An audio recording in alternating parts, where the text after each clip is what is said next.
Nos reliefs sont maintenant terminés. On va donc appliquer, avec l'aspect métal argent, la couleur de fond de notre tôle. J'applique sur l'ensemble du support.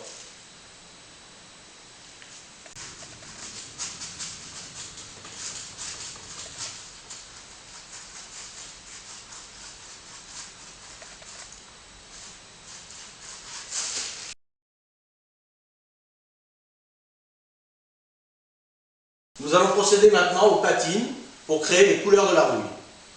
Pour nuancer notre métal qui là fait neuf, bien sûr.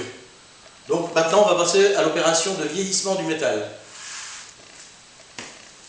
Je commence par les deux premières couleurs qui sont l'ocre jaune, l'acier naturel. Je peux travailler ces deux premières couleurs simultanément.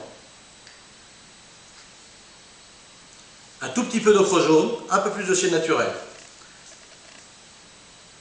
Je les dilue légèrement avec un peu d'eau.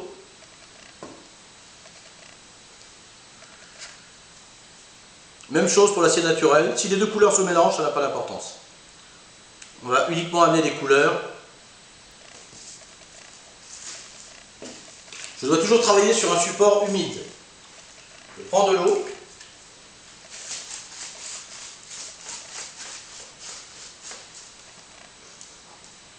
Je dépose un peu d'ocre jaune.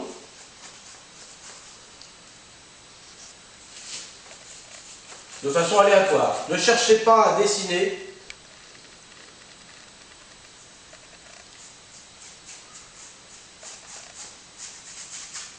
J'accentue légèrement les zones où j'ai mes petits grains de poudre de marbre.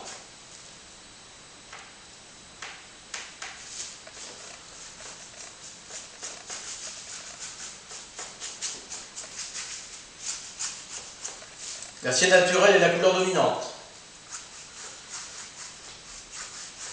Je recouvre environ 30% du support.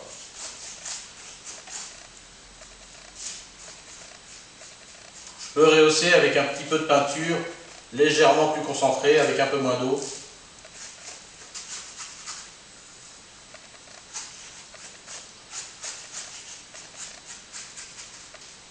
Je prends mon éponge avec de l'eau.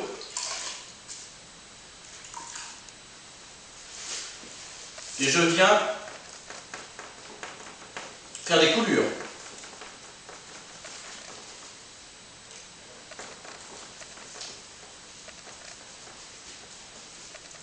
Laisser les coulures créer des méandres.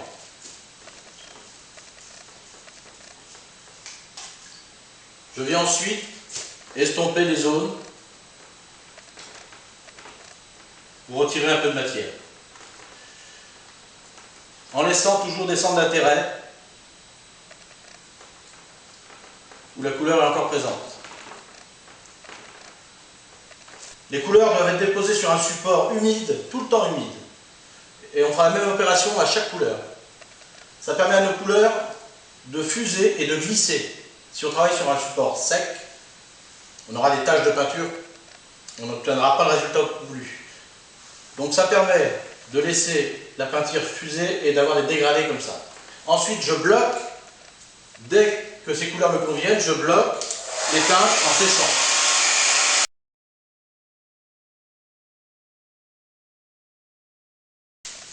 Mes deux premières couleurs sont sèches. J'humidifie à nouveau le support. Je dilue mes couleurs sur mon couvercle en commençant par la sienne brûlée, qui est d'une couleur brun-rouge. Attention à mettre en petite quantité sur les zones les plus granuleuses.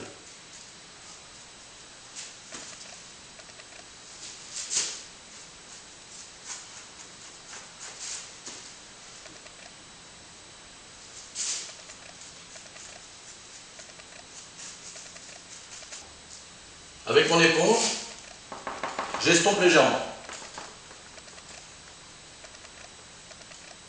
Je crée des coulures. Avec la couleur citrouille. Je simule à quelques petits endroits sur des boulons. L'ancien anti-rouille qui réapparaît. Toujours avec l'éponge humidifiée, j'estompe. Je crée toujours des coulures.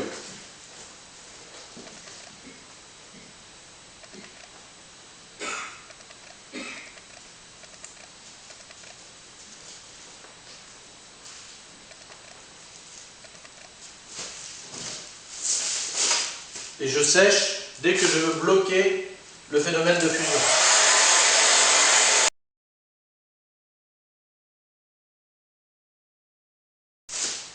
Les deux couleurs sont sèches.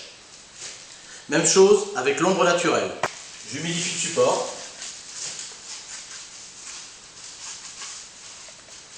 Les couleurs précédentes sont complètement solides, hein. Elles ne bougent pas, elles ne se détendent pas.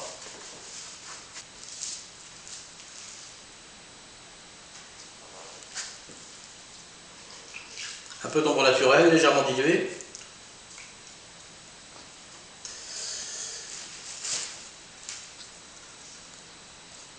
Je rehausse. Mes couleurs se fondent sans complètement se recouvrir.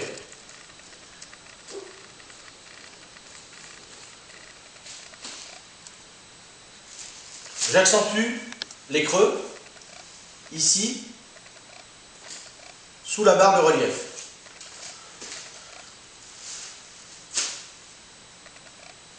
Au niveau des boulons,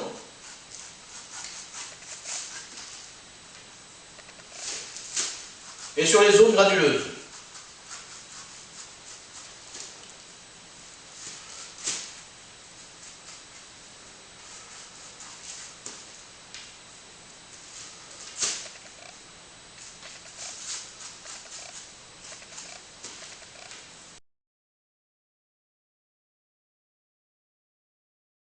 J'estompe les couleurs à l'éponge.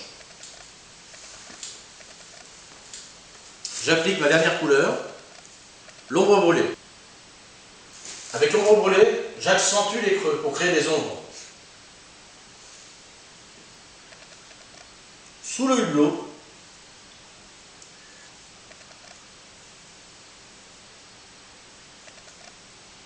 ce qui nous permet de créer un relief.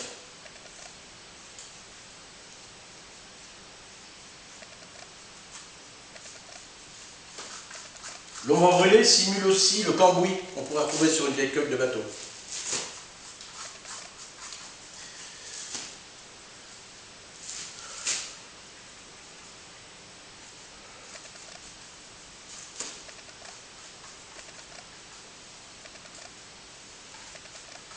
Même chose avec mon éponge.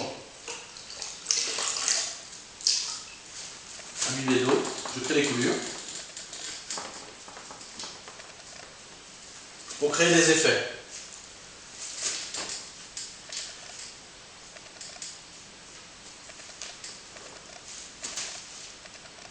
Ce qui nous crée des méandres entre les couleurs.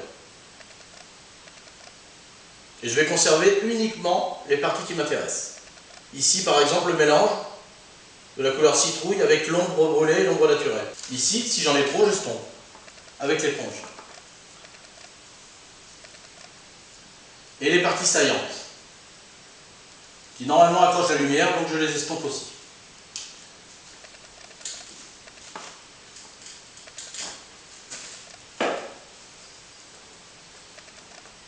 Si les mélanges me conviennent, je bloque au sèche-cheveux.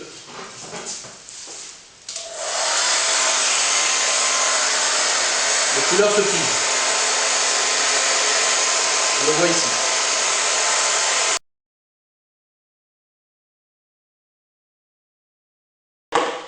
Nos couleurs sont appliquées.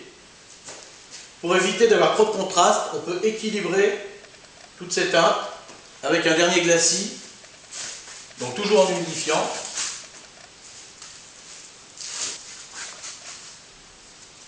Donc un glacis, c'est-à-dire une couleur transparente, liquide, avec l'ombre naturelle ou l'acier naturel. Ici, mon décor est suffisamment foncé, donc je vais appliquer l'acier naturel. Je passe un petit jus sur support humidifié sur toute la surface. qui nous permet de réduire les écarts de teinte.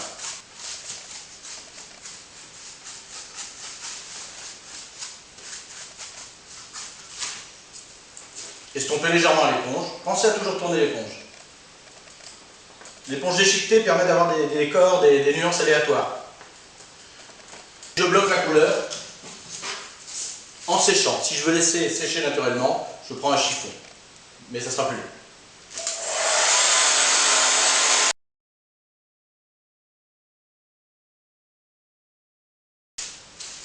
Nous allons réaliser des sculptés. Donc, j'humidifie le support et je prends ma petite brosse usée ou ma brosse à dents avec l'ombre brûlée, éventuellement l'ombre naturelle. Je vais faire des petites projections.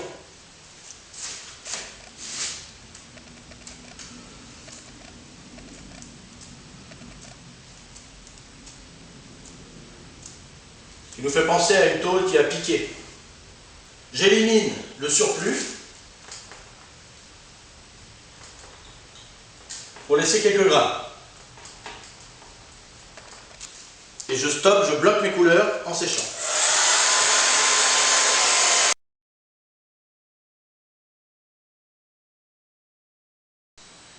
On peut rehausser et donner un peu de luminosité au décor en ajoutant un peu de couleur algues et en terminant le hublot.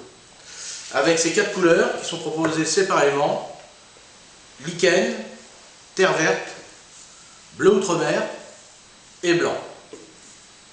Même principe,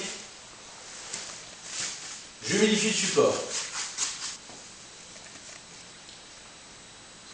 Avec la couleur lichen,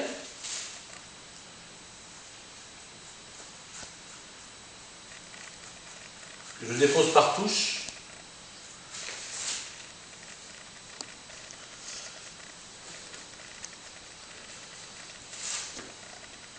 Et la terre verte. Je peux prendre les deux couleurs simultanément. Elles se fondent entre elles.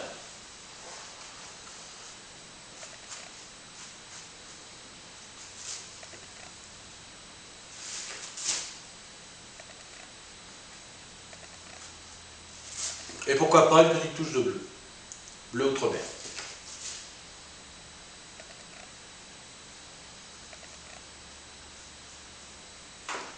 Avec mon éponge, imbibée d'eau, je viens réaliser les coulures.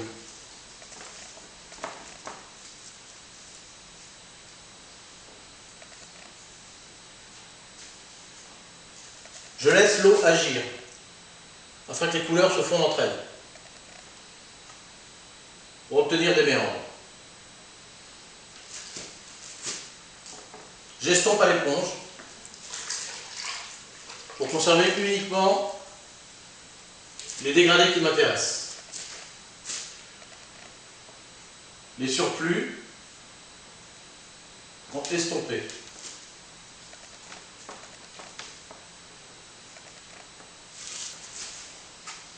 Mes dégradés sont obtenus, je sèche mes couleurs.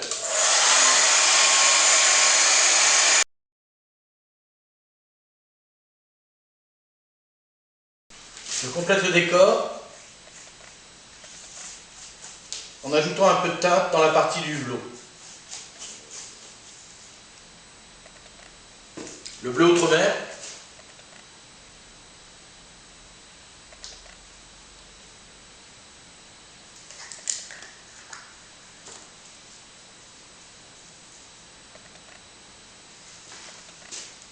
j'accentue les ombres avec l'ombre brûlée.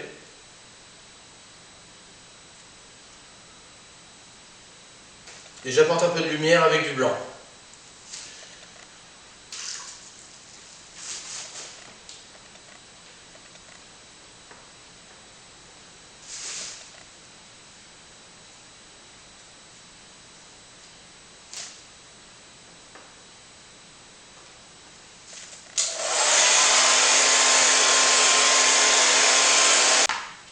Notre vieille coque de bateau est maintenant terminée. Bonne déco à tous.